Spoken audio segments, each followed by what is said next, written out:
ইন্না লিল্লাহি ওয়া ইন্না ইলাইহি রাজিউন। আল্লাহ জানি এই মরহুমকে মাফ করে দেন, এই শহীদ ভাইকে জানি আল্লাহ মাফ করে দেন এবং জানি তাকে জান্নাতুল ফেরদাউস নসিব করেন। আমরা সবাই বলি আমিন। দুঃখজনক হইল সত্য, নারায়ণগঞ্জ ২৮,০০০ এলাকায় আজকে একটি অনাকাঙ্ক্ষিত দুর্ঘটনা ঘটছে, যেটা কাঙ্ক্ষিত ছিল না সেরকম একটা ঘটনা ঘটছে।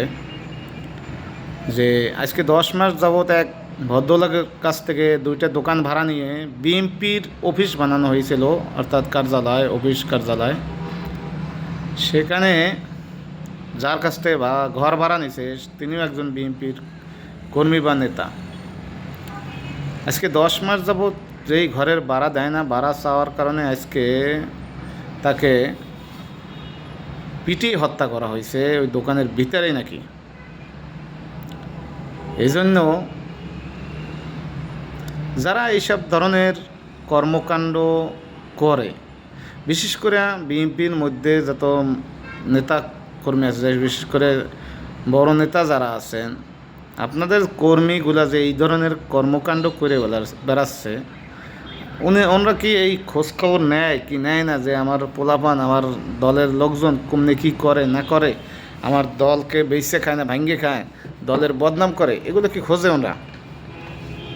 ওনাদের সংবিধান কি, রাজনৈতিক সংবিধানটা কি আছে, আইনটা কি আছে, যে একটা লোক তাদের দলে ঢুকলে কি কি মেনটেন করতে হয়, কি কি আইন কানুন মান্য চলতে হয়, যেমন দলীয় যে সিদ্ধান্তগুলো নিতে হয়, এগুলো কি আছে ওনাদের ভিতরে?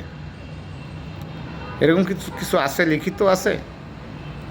যেমন জামায়াত ইসলামের ভিতরে আছে সব কিছুই, তাদের দলীয় আইন সিস্টেম কোরআন হাদিসের আলোকেই তাদের যেগুলো আছে, কোরআন হাদিস তো আছেই, দলীয় সিদ্ধান্ত বিষয়গুলা যেমন ছাত্র নেতাকর্মী সবাই ওইগুলা মেনে চলতে হয়। তো বিএনপির ভিতরে এরকম কি আছে? আমার একটা প্রশ্ন আর কি, আপনারা যদি জানা থাকে কেউ কমেন্টে জানাবেন। কারণ এই কয়েকদিন আগে দেখছি একটা লোককে পাথর মাইরা হত্যা করার পরও লসের উপরে নৃত্য করছে। তারপর বলা হলো কি উনি নিজেও একজন বিএনপির কর্মী। বেশ ভালো কথা, সমস্যা নেই তো। বিএনপির কর্মী হইলে মারা যাইব, জামাই শিবির হইলে মারা যাইব, আওয়ামী লীগ হইলে মারা যাইব, এটা তো ফ্যাসিস্ট সরকার সময় ছিল। এখনও এই কর্মকাণ্ড এখনও চালু আছে কেন? আর দলীয় সিদ্ধান্ত কি নেয় ওরা?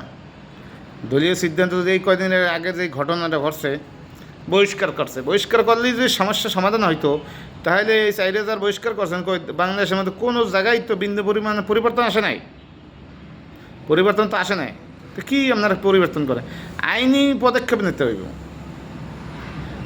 আইনগত পদক্ষেপ নিতে হইব।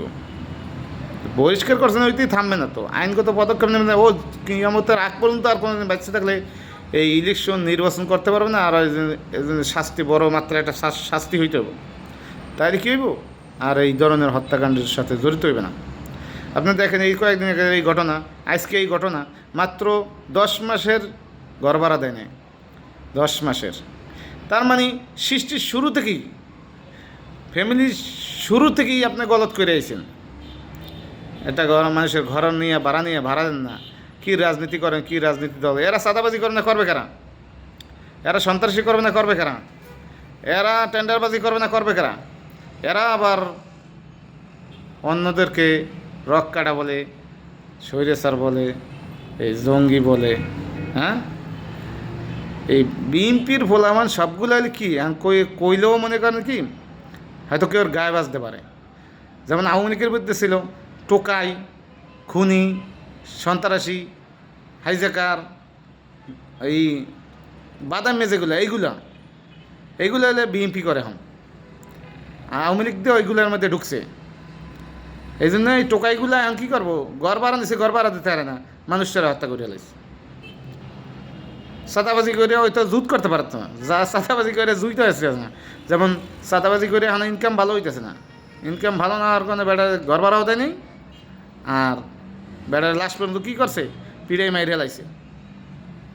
আর আপনারা এই কিছু কিছুতে এই যে টকশোতে এই কথা বলেন বিএনপি এত বড় দল, বিএনপি এত বড় দল, বিএনপি যদি 18 কোটি মানুষের দল হয় তারপরও এইবার আর কাজ হবে না, কারণ এই ধরনের কর্মকাণ্ডের কারণে 18 কোটি মানুষের যদি নেতৃত্ব দেয়, আপনারা খালি ওই যে কাদারের মতো যে দিবা স্বপ্ন দেখছেন, আপনারা দিবা স্বপ্ন দেখেন এখন, ওই দিবা স্বপ্ন এখন বাদ দেন, আর দিবা স্বপ্ন দেখে লাভ নাই। মানুষ খুনের রাজনীতি করেন আপনারা, ওই দিবা স্বপ্ন করে লাভ নাই। তওবা করেন আর রাজনীতির মাঠ থেকে সরে যান, কারণ আপনাদের দ্বারা রাজনীতি হবে না, আপনাদের দ্বারা আর রাজনীতি হবে না, কারণ আপনারা এখন ডেট ওভার হয়ে গেছে, ডেট ফেল হয়ে গেছে, ঠিক আছে?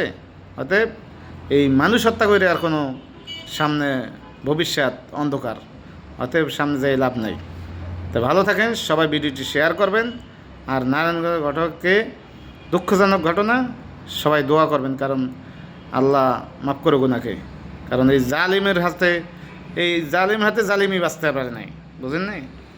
উনি একজন তাদের কর্মী, সহকর্মী, এইভাবে মারছে, তো অন্য কেউ হইলে কী করতো? অতএব সবাই ভালো থাকেন, আসসালামু আলাইকুম রাহমাতুল্লাহ।